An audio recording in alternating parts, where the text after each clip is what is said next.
வணக்கம். ஃபர்கிவ்னஸ். இந்த மன்னிக்கிறது வந்து ரொம்ப ஒரு உயர்ந்த குணம். ஆனா, நம்ம மற்றவங்கள மன்னிக்கிறத பத்தி பேசுறோம். அவங்க எல்லார்ட்டயும் தவறு கண்டுபிடிக்க வேணாம், அவங்கள மன்னிச்சிடலாம் அப்படின்னு சொல்லிட்டு. ஆனா, செல்ஃப் ஃபர்கிவ்னஸ்ன்னு ஒண்ணு இருக்கு. முதல்ல எல்லாத்தையுமே நம்ம கிட்ட இருந்து தான் ஆரம்பிக்கணும். Self love, self awareness, self realisation, அதே மாரி செல்ஃப் கேர். இப்போ வந்து செல்ஃப் ஃபர்கிவ்னஸ். ஃபர்ஸ்ட் வந்து ஃபர்கிவ் யுவர்செல்ஃப். நம்ம எப்போவுமே நம்ம மேல ஒரு குறையோடையே இருப்போம். எனக்கு இது தெரியாது, எனக்கு இதெல்லாம் சரியா வராது. நான் ஏதோ ஒரு விஷயம் நமக்கு தெரியாம ஒரு தவறுதலா பண்ணியிருப்போம். நான் இந்த மாரி பண்ணிட்டேன். அதையே மனசுல போட்டு, போட்டு பல வருடங்கள் கழித்தும் நம்மை நாம அதுக்காக நொந்து கொண்டிருப்போம். என்னதான் இருந்தாலும் நான் அப்படி செஞ்சிருக்க கூடாது.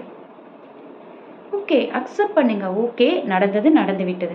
இப்ப உங்கள நீங்களே மன்னிக்க பழகுங்கள். உங்கள வந்து அந்த இன்னர் சைல்ட் ஹீலிங்ன்னு சொல்லுவோம். உங்க மனசுக்குள்ள இந்த மாரி பாஸ்ட் சம்மந்தமாவோ, இல்ல ஃபியூச்சர் சம்மந்தமாவோ ஏதோ ஒரு குழப்பங்கள், உங்கள் மேல ஒரு நம்பிக்கையின்மை, இல்ல உங்கள நீங்களே குறை சொல்லிக்கிறீங்க. நான் இத சரியா பண்ணல, என்னாலலாம் பண்ண முடியாது. அதெல்லாம் முதல்ல ஹீல் பண்ணணும். அதற்கு வந்து உங்களை நீங்களே மன்னிக்க பழகுங்கள். மற்றவர்களை மன்னிப்பதை விட முதல்ல நம்மள நாம மன்னிச்சுக் கொள்ளணும். நான் ஏதோ செஞ்சுட்டேன். சரி, ஓகே.